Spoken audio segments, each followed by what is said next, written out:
Good morning. कैसे हो आप लोग सब लोग। मैं विनोद कुमार पांडे आपका बहुत बहुत स्वागत करता हूं। आज से हम जनरल साइंस की स्टडी करने वाले हैं। सबसे पहले हमें ये जानना होगा कि जो जनरल साइंस है वो मेनली 3 पार्ट में डिवाइड होता है जिसको हम स्टडी करेंगे। सबसे पहला पार्ट है भौतिक विज्ञान यानी फिजिक्स, सेकेंड पार्ट है रसायन विज्ञान यानी केमिस्ट्री, एंड थर्ड पार्ट है जीव विज्ञान यानी बायोलॉजी। ये तीनों मिल करके इनको कंबाइंडली रूप से हम जानते हैं जनरल साइंस कहते हैं, जहाँ से ऑब्जेक्टिव क्वेश्चंस आते हैं।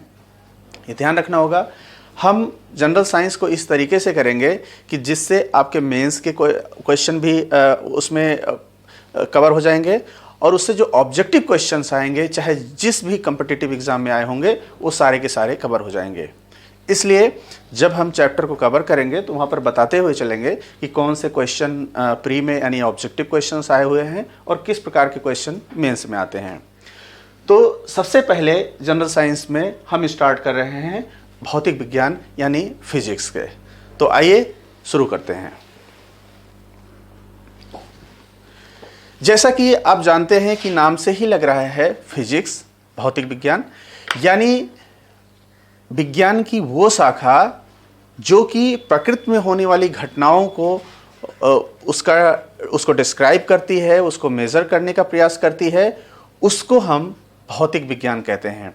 नाम से ही लग रहा है, यानी जिस भी ऑब्जेक्ट का जो फिजिकल एग्जिस्टेंस है, जिसको हम छू सकते हैं, देख सकते हैं, उन चीज़ों से रिलेटेड जो भी घटनाएं होती हैं जिसको मेज़र करने का प्रयास किया जाता है, ऐसे साइंस की शाखा को भौतिक विज्ञान कहते हैं यानी फिजिक्स कहते हैं। आप अपने आसपास बहुत सारी चीज़ों को देखते हैं और बहुत सारी ऐसी घटनाओं को देखते हैं जो कि जिन घटनाओं को आप देख सकते हैं, सुन सकते हैं, छू सकते हैं, वो सारी की सारी चीज़ों को हम कहीं ना कहीं फिजिक्स के अंतर्गत उसको हैंडल करते हैं।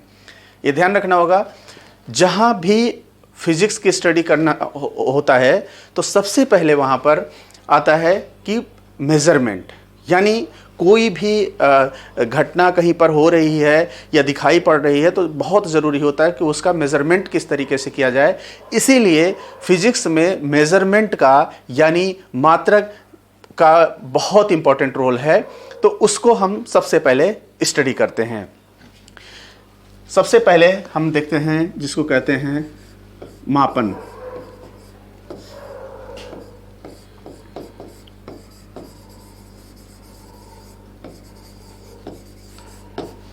मेजरमेंट, कोई भी फिजिकल क्वांटिटी हो रही है या कोई भी फिजिकल इंसिडेंट हो रहा है, कहीं पर कुछ भी, मेजरमेंट बहुत ज़रूरी होता है। पूरा फिजिक्स ही मेजरमेंट पे है। इसीलिए हम सबसे पहले मेजरमेंट के बारे में जानने की कोशिश करेंगे कि फिजिक्स में किस प्रकार से मेजरमेंट होते हैं, कौन कौन सी क्वांटिटी होती है, क्या मेथड होता है, वो सारे हम स्टडी मेजरमेंट में, मापन में करेंगे। ये ध्यान रखना कि किसी भी जो फिजिकल सब्सटेंस है या भौतिक पदार्थ है उसको मापने के लिए उसको 2 क्लास में हम डिवाइड करते हैं। मापन में 2 क्लास में डिवाइड करते हैं। पहला क्लास होता है कि ऐसे सब्सटेंस की ऐसी फिजिकल क्वांटिटी जिसको मेज़र करने के लिए केवल मैग्नीट्यूड की ज़रूरत होती है, ऐसे सब्सटेंस, ऐसी क्वांटिटी को कहते हैं, ऐसे मेजरमेंट को कहते हैं हम स्केलर क्वांटिटी या स्केलर मेजरमेंट, यानी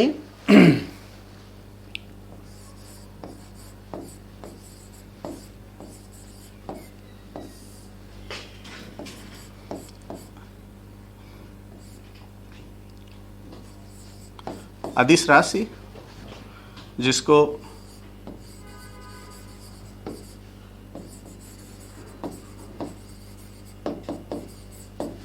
स्केलर क्वांटिटी कहते हैं। जैसा कि नाम से ही लग रहा है कि इस प्रकार की क्वांटिटी को मेज़र करने के लिए यानी मापने के लिए केवल मैग्नीट्यूड की ज़रूरत होती है। तो इसके नीचे आप एक पॉइंट लिख सकते हैं कि केवल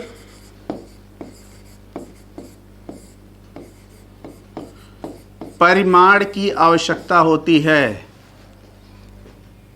ओनली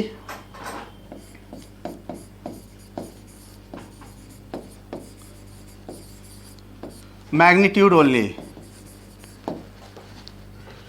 अदिश राशि उन राशियों को कहते हैं कि जिसको मेजर करने के लिए केवल परिमाण की आवश्यकता होती है। एग्जाम्पल के तौर पे आप एग्जाम्पल देख सकते हैं कि अगर सपोज दैट कोई भी मास लिया आपने, कोई भी सब्सटेंस का वेट लिया या मास लिया आपने, तो मास को मेज़र करने के लिए केवल उसका वेट ही काफ़ी है, यानी उसको क्वांटिटी जो बताएंगे कि इसका वेट इतने ग्राम है, इतने किलोग्राम है, या इतने जो भी क्विंटल है, मतलब उसमें डायरेक्शन या दिशा की कोई ज़रूरत नहीं होती है, केवल मैग्नीट्यूड की ज़रूरत होती है। ऐसी राशियों को हम अदिश राशि कहते हैं। ये ध्यान रखना होगा, ऑब्जेक्टिव यानी प्री एग्ज़ाम में कई बार क्वेश्चन पूछा गया है अदिश राशि और सदिश राशियों को लेकर के, इसलिए आपको जानना समझना बहुत ज़रूरी है, क्योंकि आप यही नहीं पता चल पाता है कि कौन किस राशि को अदिश राशि कहते हैं, किसको सदिश राशि कहते हैं। अब अदिश राशि के एग्जाम्पल के तौर पे हम क्या ले सकते हैं, जैसे अगर आप द्रव्यमान को बता रहे हैं तो द्रव्यमान को सिर्फ और सिर्फ उसका मैग्नीट्यूड यानी उसका जो कितना वेट है वो बता देना काफ़ी होता है, उसमें डायरेक्शन का कोई इन्वॉल्वमेंट नहीं होता है, इसलिए द्रव्यमान एक अदिश राशि है। दूसरा जो है, अगर आप दूरी कहीं पर मेज़र कर रहे हैं, दूरी कहीं की बता रहे हैं, तो दूरी सिंपल जो डिस्टेंस होता है वो भी अदिश राशि होता है, जिसको आप कह सकते हैं डिस्टेंस। ठीक है, दूरी अदिश राशि है। थर्ड जो है, अगर आप चाल की बात कर रहे हैं तो चाल भी, जिसको इंग्लिश में स्पीड कहते हैं, स्पीड भी अदिश राशि है। ये ध्यान रखना होगा। अभी मैं जब सदिश राशि को क्लियर कर लूँगा तो आपको ज़्यादा क्लियरिटी आ जाएगी कि जनरली हम कंफ्यूज होते हैं कि चाल क्या है और वेलोसिटी क्या है, दोनों में क्या डिफरेंस होता है। और ऐसा इसलिए होता है क्योंकि दोनों अलग अलग क्वांटिटी होती हैं। चाल जैसा ध्यान रखेंगे कि अदिश राशि है, लेकिन जो वेग होता है यानी वेलोसिटी जो होता है वो सदिश राशि होता है। अंतर क्या है वो अभी हम क्लियर करेंगे। अगर आप किसी की चाल बताते हैं तो चाल से सिंपल ये पता चल जाता है कि भाई ये इस ऑब्जेक्ट की या इस पर्सन की जो चाल है वो इतने किलोमीटर या इतने मीटर पर सेकेंड है, लेकिन उसमें ये कहीं नहीं बताया जाता है कि उसकी जो चाल है किस डायरेक्शन में है। यानी ध्यान रखेंगे, चाल की बात आती है तो चाल सिर्फ उसकी क्वांटिटी को बताता है, मेजरमेंट को बताता है, यानी उसके केवल परिमाण की ज़रूरत होती है, दिशा की ज़रूरत नहीं होती है। तो एग्जाम्पल हो गया द्रव्यमान, दूरी, चाल। और कुछ एग्जाम्पल हैं जिसको आप नोट कर लेंगे जो कि अदिश राशि के अंतर्गत आते हैं। नेक्स्ट एग्जाम्पल होता है, अगर आप कार्य को भी बता रहे हैं तो ये कार्य भी एक प्रकार का अदिश राशि है। ये ध्यान रखेंगे। ये कुछ ऐसे एग्जाम्पल हैं जो एग्जाम में पूछे गए हैं कि इनमें कौन कौन से अदिश राशि हैं, कौन सदिश राशि, इसीलिए एग्जाम्पल को याद रखिए, बहुत इंपॉर्टेंट है। कार्य हो गया। कुछ और एग्जाम्पल हैं जैसे घनत्व, जिसको डेंसिटी कहते हैं, ये भी अदिश राशि है। और शक्ति,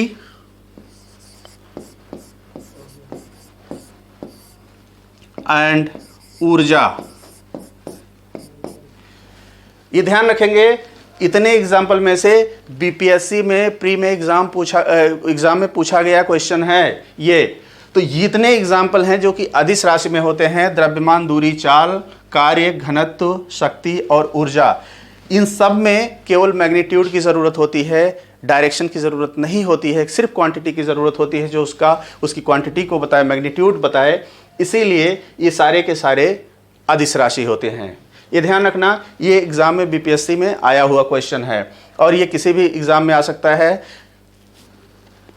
सेकंड, पहला किया हमने अदिश राशि, और दूसरी जो राशि होती है उसको देखेंगे जिसको कहते हैं हम सदिश राशि।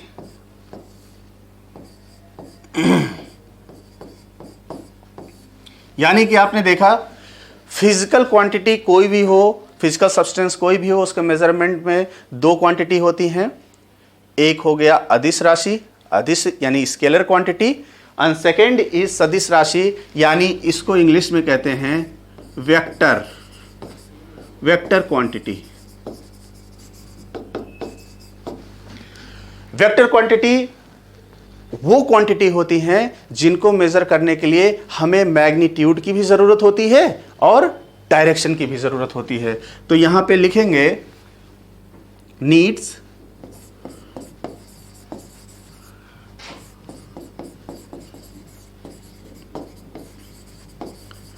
Magnitude and direction both. इसमें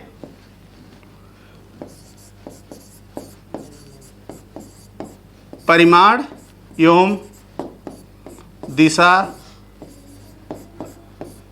दोनों की जरूरत होती है। इसमें परिमाण और दिशा दोनों की जरूरत होती है। ऐसी राशियों को जिसको मेजर करने के लिए परिमाण और दिशा दोनों की जरूरत होती है सदिश राशि कहते हैं। ये ध्यान रखेंगे, जिस तरीके से हमने कुछ एग्जाम्पल किया जो कि अदिश राशि के होते थे, ऐसे ही कुछ एग्जाम्पल हैं जो कि सदिश राशियों के हैं। उनको भी हम देखेंगे कि सदिश राशि के कौन कौन से एग्जाम्पल हैं। फर्स्ट एग्जाम्पल जो कि बहुत इंपॉर्टेंट है उसको हम पढ़ेंगे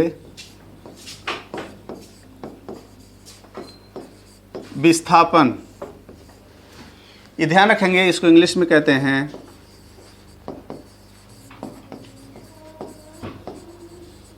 डिस्प्लेसमेंट। ये ध्यान रखेंगे, विस्थापन और दूरी में बहुत ही बेसिक अंतर होता है। देखने में जनरल दोनों वर्ड एक जैसे लगते हैं, लेकिन दोनों में बहुत अंतर है। विस्थापन एक सदिश राशि है जबकि दूरी एक अदिश राशि है। अंतर क्या है? अगर आप विस्थापन के बारे में बात कर रहे हैं तो हमेशा आप विस्थापन के बारे में, अगर दो बीचों की दूरी, यानी कोई ऑब्जेक्ट सपोज दैट ए से बी तक जा रहा है, यानी कोई ऑब्जेक्ट ए से बी तक विस्थापित हो रहा है, तो उसको हम ये जरूर बताएंगे कि ए से बी विस्थापित किस डायरेक्शन में हो रहा है, यानी जो विस्थापन है, डिस्प्लेसमेंट है, किस डायरेक्शन में हो रहा है। इसीलिए जो विस्थापन होता है हमेशा उसके साथ क्वांटिटी के साथ साथ हम डायरेक्शन को भी बताते हैं। इसीलिए विस्थापन जो होता है वो सदिश राशि में अंतर्गत आ जाता है। जबकि जब आप दूरी बताते हो तो केवल दूरी बता देते हैं, कि जैसे आप एग्जाम्पल के तौर पे अगर आप दूरी बताएंगे तो केवल किसी जगह से दूसरे जगह की दूरी बता देंगे कि इतने किलोमीटर है। लेकिन अगर हम ये कह दें कि कोई शहर किसी शहर से इतने किलोमीटर इस डायरेक्शन में है, तो इस सिंपल जान लीजिए कि वो हो गया विस्थापन। इसीलिए विस्थापन सदिश राशि में आ जाता है और जो दूरी होती है वो अदिश राशि में आ जाती है। दूसरा एग्जाम्पल इसका,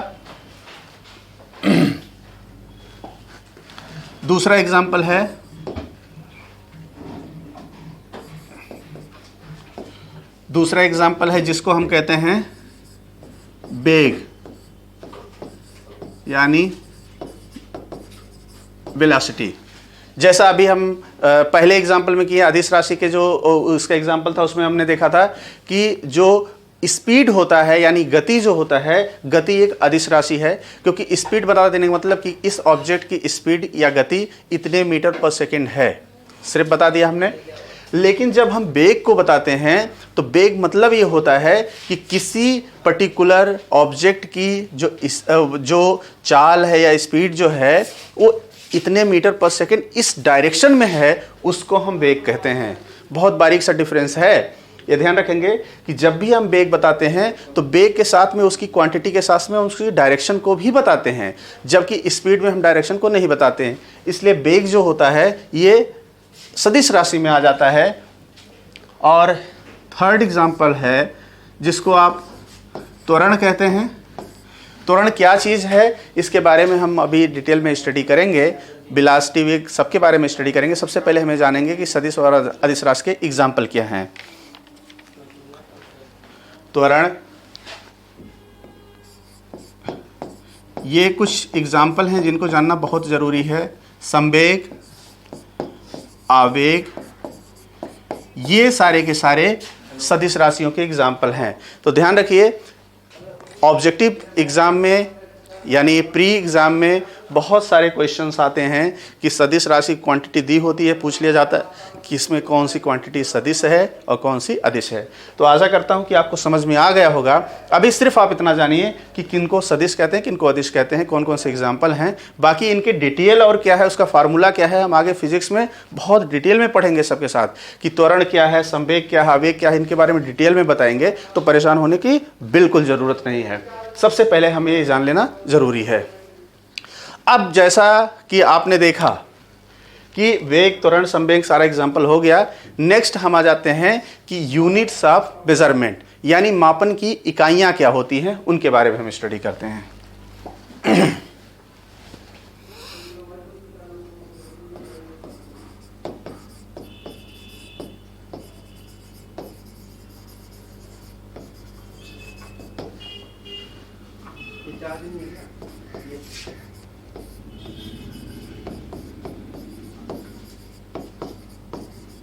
मापन की इकाइयां, मापन की इकाइयों के बारे में पढ़ते हैं।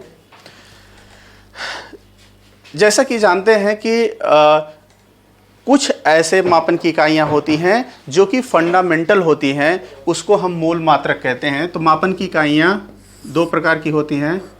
पहला होती है मूल मात्रक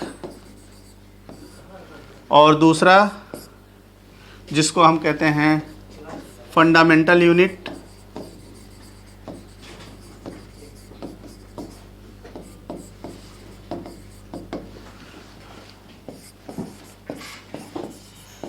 व्युत्पन्न मात्रक या डेराइव्ड यूनिट। मूल मात्रक जैसा नाम से लग रहा है, मूल मात्रक ऐसे मात्रक को कहते हैं कि जो कि फंडामेंटली यानी आप मूल होते हैं। इन मूल मात्रकों से जो डेराइव मात्रक होते हैं उनको हम कहते हैं व्युत्पन्न यानी डेराइव यूनिट कहते हैं। ठीक है, तो सबसे पहले हम मूल मात्रक के को देखने का प्रयास करते हैं कि इनमें कौन कौन से आ जाते हैं। एग्जाम्पल के तौर पे जैसे कि अगर कोई ऑब्जेक्ट है, उसके मास को यानी द्रव्यमान को जो मेज़र करने के लिए यूज़ होता है वो होता है किलोग्राम।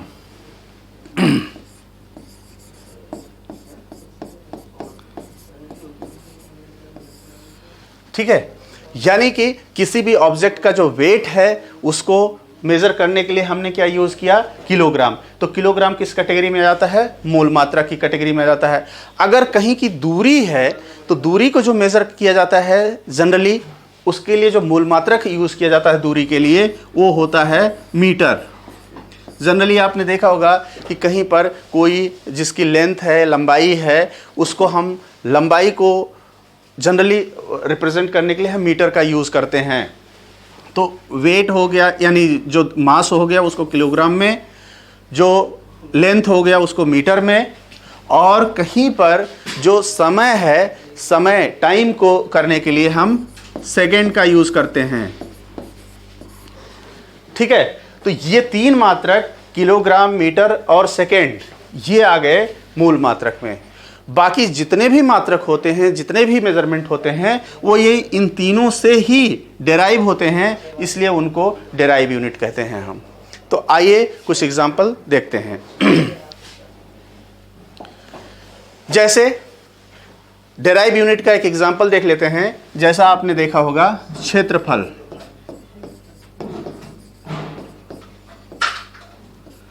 क्षेत्रफल अगर आपको कुछ आइडिया हो तो इसका हम देखेंगे। क्षेत्रफल का जो फार्मूला होता है वो होता है लंबाई गुणे चौड़ाई। अब ध्यान रखेंगे कि लंबाई को भी हम किस में मेजर करेंगे, मीटर में, और चौड़ाई भी एक प्रकार से उसकी चौड़ाई ध्यान रखेंगे, चौड़ाई लिखा गया, इसका मतलब है उसको भी मेजर हम किस में करेंगे, मीटर में। तो मीटर इंटू मीटर।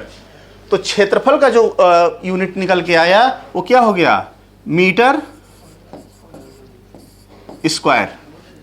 अब ये ध्यान रखेंगे कि लंबाई का जो यूनिट था सिर्फ मीटर था, लेकिन क्षेत्रफल का यूनिट क्या हो गया, मीटर स्क्वायर। तो लंबाई केवल क्या था, फंडामेंटल यूनिट था, और जबकि क्षेत्रफल का यूनिट मीटर स्क्वायर हो गया, उससे डेराइव हुआ, उससे बनाया गया, इसलिए ऐसे यूनिट को हम डेराइव यूनिट कहते हैं, जो कि मीटर स्क्वायर हो गया क्षेत्रफल का यूनिट। दूसरा एग्जाम्पल आप आयतन का ले लीजिए। आयतन का फार्मूला जैसा पता होगा, लंबाई गुणे चौड़ाई गुणे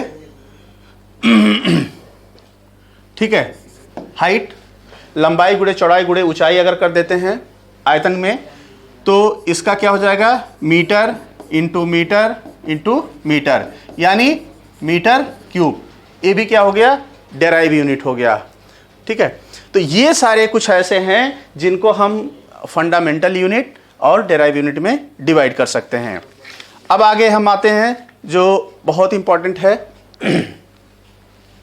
उसका कुछ एग्जाम्पल देख लें, जो एग्जाम में आए हुए क्वेश्चन हैं उनको हम देखने का प्रयास करेंगे।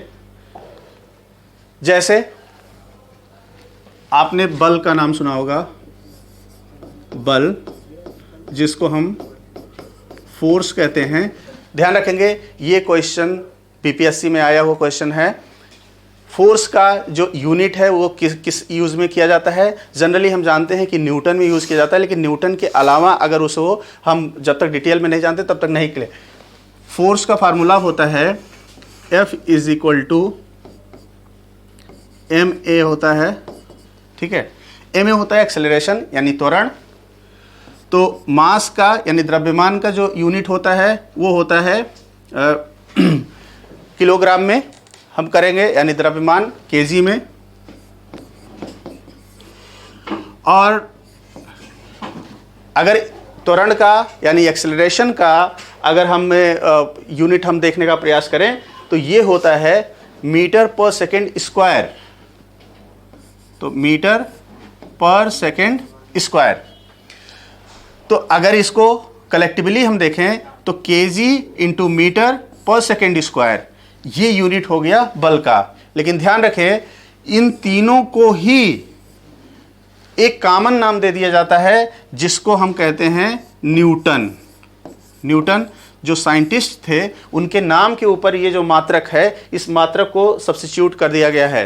ध्यान रखेंगे बीपीएससी में एग्जाम आया हुआ है कि जो इस यूनिट क्या होता है, न्यूटन होता है। लेकिन न्यूटन किसके बराबर होता है, तो बल का एक मात्रक न्यूटन तो होता ही है, जो कि बहुत पॉपुलर है, हम सब जानते हैं। न्यूटन के अलावा होता है केजी इंटू मीटर स्क्वायर पर सेकेंड स्क्वायर, ये इसका बल का जो है मात्रक होता है। कुछ और मात्रक के एग्जाम्पल हम देखते हैं जो कि बहुत ज़रूरी है उनका समझना। जैसे वर्क, कार्य।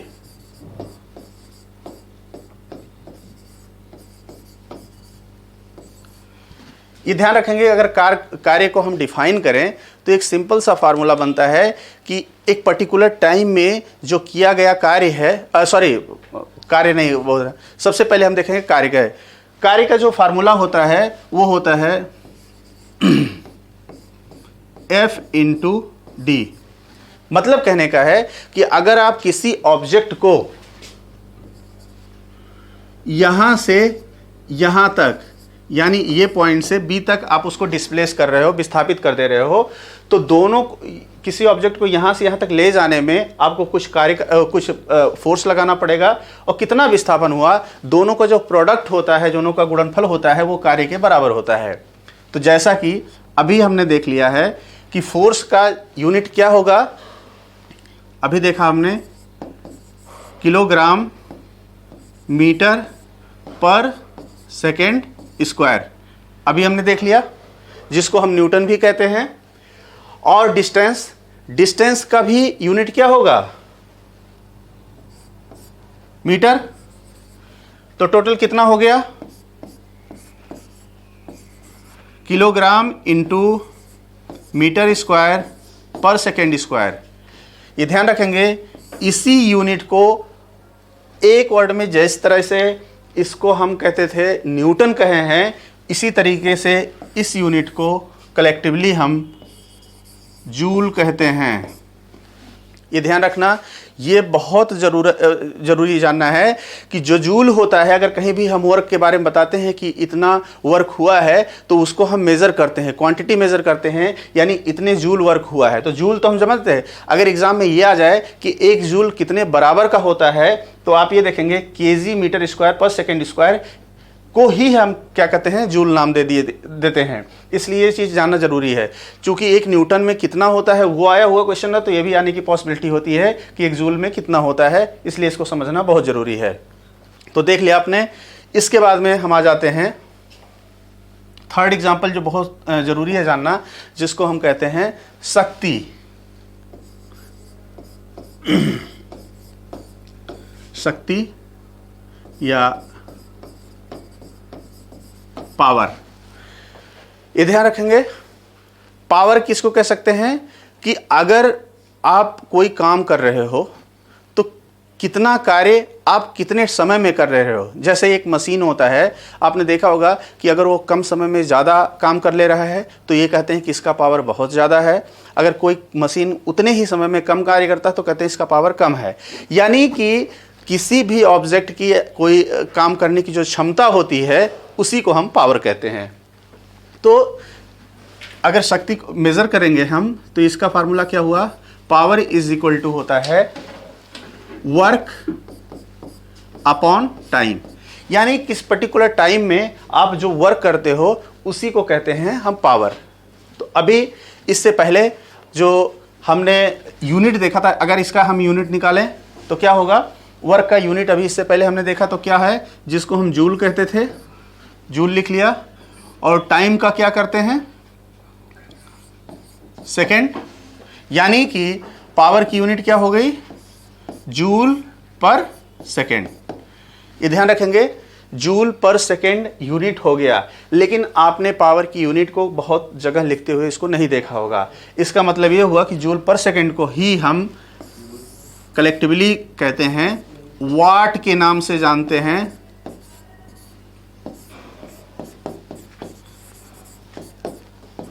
वाट के नाम से जानते हैं। बड़ा इंटरेस्टिंग फैक्टर है, कहीं पर भी अगर हम पावर बताते हैं तो वाट का हम यूज़ करते हैं।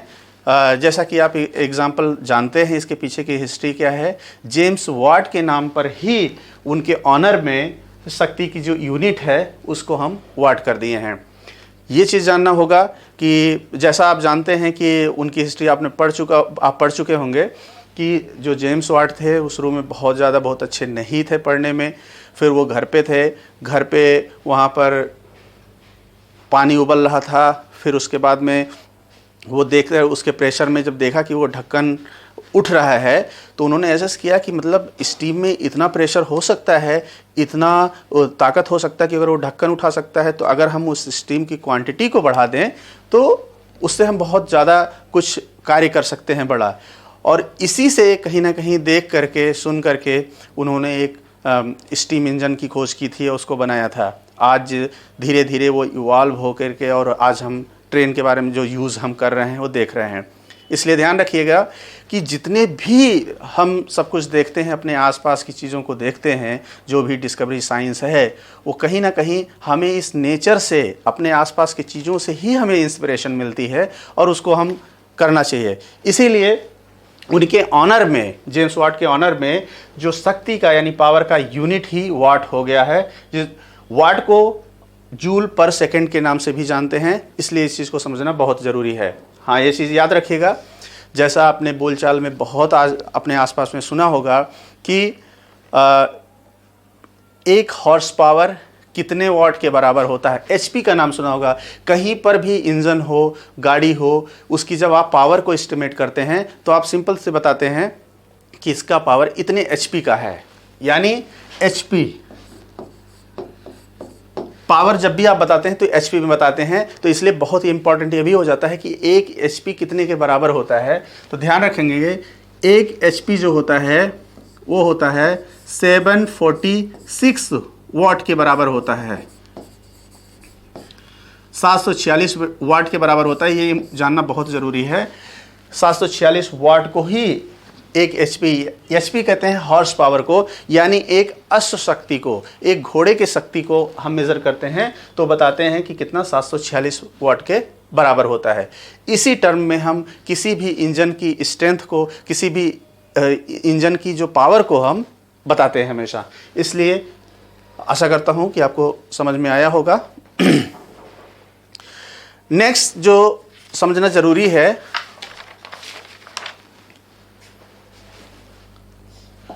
आज जैसा कि हम जो भी चर्चा करेंगे वो कहीं ना कहीं मेजरमेंट से ही आसपास से रिलेटेड रहेगा, और वो उन सारे टॉपिक को कवर करने की कोशिश करेंगे कि जिससे कि मेजरमेंट के जो भी क्वेश्चंस आते हैं, चाहे वो ऑब्जेक्टिव में या डिस्क्रिप्टिव में कहीं आते हैं, तो वो आपको अच्छे से हो जाएं और उसमें कोई कन्फ्यूज़न ना रहे।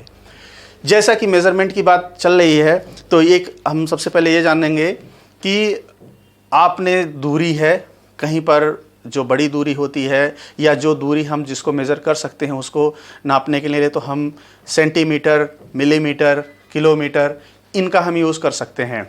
लेकिन उन डिस्टेंस के लिए हम क्या करेंगे जो डिस्टेंस बहुत ही ज़्यादा छोटे हैं, बहुत ही जिनको जो हमारी आंखों से दिखाई नहीं पड़ सकते हैं, जैसे अगर एटम का रेडियस हो गया या उनकी ऑर्बिट हो गया, इन सारी चीज़ों को जब हम माइक्रो लेवल पे स्टडी करते हैं, मॉलिकुलर लेवल पे जब स्टडी करते हैं, तब हम वहाँ सेंटीमीटर, मीटर, किलोमीटर से तो स्टडी कर नहीं सकते हैं।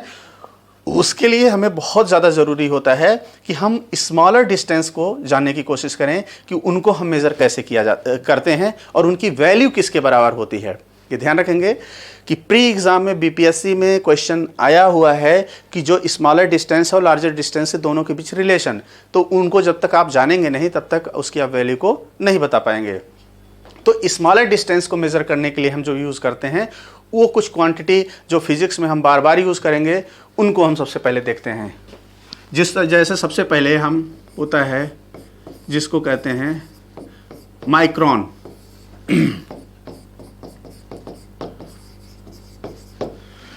माइक्रोन जो होता है वो 1 माइक्रोन इज इक्वल टू होता है 10 पावर 6 मीटर के।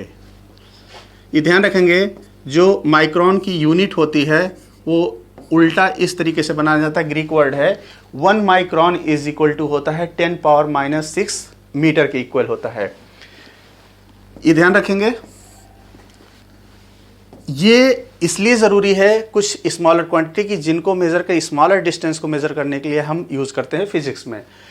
इस पे क्वेश्चन बीपीएससी में आया हुआ है। जनरली अगर आप प्रीवियस ईयर पेपर देखेंगे तो आपको पता लगेगा कि अब अगर आप इसको देखें कि एक इसका मतलब ये हो गया कि 1 माइक्रोन में 10 पावर 6 मीटर है। अगर आप इसको उलट दें, ये हम पूछ लें कि 1 मीटर में कितने माइक्रोन हो सकता है, तो 1 मीटर में कितने माइक्रोन हो जाएंगे 10 पावर अगर हम देखें जैसा हमने देखा कि 1 micron is equal to 10 power -6 meter था। अगर इसको हम उलट देते हैं यानी 1 मीटर में कितने माइक्रोन हो जाएगा, तो 10 पावर 6 माइक्रोन हो जाएगा। क्योंकि माइक्रोन सिंपल सी बात है, बहुत छोटी यूनिट है, तो उसमें जो हम वैल्यू रखेंगे माइनस में होगा, लेकिन 1 मीटर में कितने माइक्रोन होंगे 10 पावर 6 माइक्रोन होंगे। अगर हम देखें 1 माइक्रोन में मिलीमीटर कितने होते हैं, तो आप ये पाएंगे कितना होगा